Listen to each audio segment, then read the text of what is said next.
அனைவருக்கும் வணக்கம். நாம் இப்போ பார்க்க போகிற தலைப்பு குழப்பம்.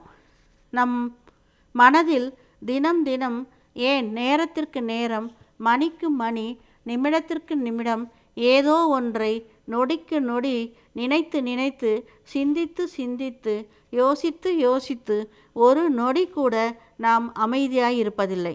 மற்றவர் நம்மை குழப்புவதை விட, தொந்தரவு செய்வதை விட, நமக்கு நாமே குழம்பிக்கொள்வதும் குழப்பிக்கொள்வதும் என்று பல வகைகளில் நமக்கு நாமே எதிரி என்பதில் துளி கூட சந்தேகமில்லை.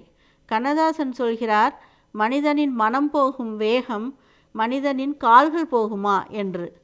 1000 எண்ணங்களை அடுத்தடுத்து சிந்தித்து கொண்டு குழம்புவது நமது இயல்பாக உள்ளது. ஏன், காலையில் எழுந்தவுடன் காலை கடன்களை முடிப்பதற்குள் எவ்வளவு சிந்தனை! இன்றைய நாள் எப்படி இருக்கும்?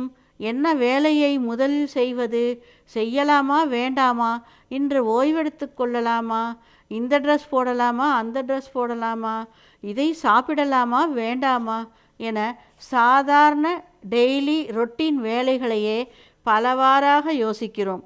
இதில் சற்று கோபமோ அசௌகரியமோ வந்துவிட்டால் அதற்கு நாமே காரணம் என்று இருந்தாலும், இது அவரால் இவரால் என காரியம் கெட்டுப்போனால் பல காரணங்களையும் பலரையும் அதன் காரணக்கர்த்தாவாக கூறி நாம் குழம்பி வேதனைப்படுகிறோம், குழம்பிக் கொள்கிறோம்.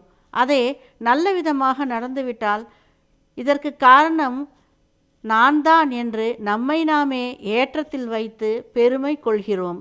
தவறானால் மனம் அதற்கு பல காரணங்களை, பல காரியங்களை, ஏன் பல மனிதர்களை அதில் நுழைத்து குழம்பி மனம் வேதனையுற்று தலைவலி வந்து, உடல் வலி வந்து, அழுது, மற்றவரை காரணம் காட்டி, அதை மனதில் நினைத்து நினைத்து, பேசி பேசி, உடன் இருப்பவரையும் துன்புறுத்தி, எல்லாம் வேஸ்ட்டு, நானே வேஸ்ட்டு என்று புலம்புகிறோம். மனிதனுக்கு மட்டுமா இந்த சிந்தனை? உயிருள்ள எல்லா உயிர்களுக்கும், மரம், செடி, கொடி, விலங்குகள், பறவைகள் என அனைத்திற்கும் இந்த சிந்தனை உண்டு. ஏன், எல்லா உயிருள்ளவைகளுக்கும் மனம் என்பது உண்டு. அதுபோல உயிரற்ற பொருளுக்கு ஒரு மனம் உண்டு, அதாவது ஒரு வாசனை உண்டு. நமது எண்ணத்திற்கு இச்சை, ஆசை என உண்டு. அதன் காரணமாக தன்னலம், சுயநலம் என எண்ண ஓட்டத்தை பல வகையில் யோசிக்க வைத்து குழம்புகிறது நமது உள் மனம். பழமையான இலக்கண நூல் தொல்காப்பியத்தில் மனிதனின் புரிதலை வெளிப்படுத்துகிறார்கள்.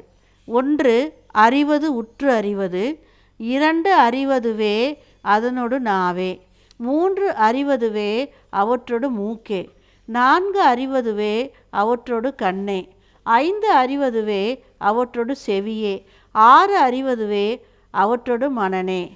நேர்த்தினை உணர்ந்தோர் நெருப்படுத்தினரே, அறிவினை அளந்த திறமைக்கு தலை வணங்கி மனம் மகிழ்ச்சியில் திளைக்கும் வரை நமது ஐம்புலன்களை அடக்கி அவற்றை நல்லவற்றை பேசவும் சிந்திக்கவும் செய்து மனக்குழப்பத்தை குறைத்து நீக்கி பலவாறு யோசிக்காமல் நற்சிந்தனைக்கு நல்ல வழிவகை செய்து மனதை தூய்மையாக வைத்து கொண்டால் கோபமில்லை, குழப்பமில்லை.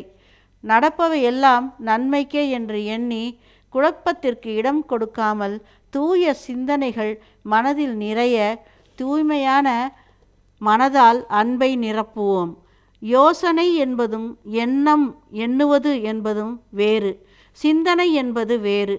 தீய யோசனையையும் எண்ணத்தையும் குறைத்து கொண்டு சிந்தனையை சிறப்பாக்கி மனதை குழப்பமில்லாமல் வைப்போம். மனதால் அன்பை ததும்ப நிறைத்து அழகாக பண்பாக வாழ்வோம். மற்றவரையும் வாழ வைப்போம். நன்றி, வணக்கம். மீண்டும் சந்திப்போம்.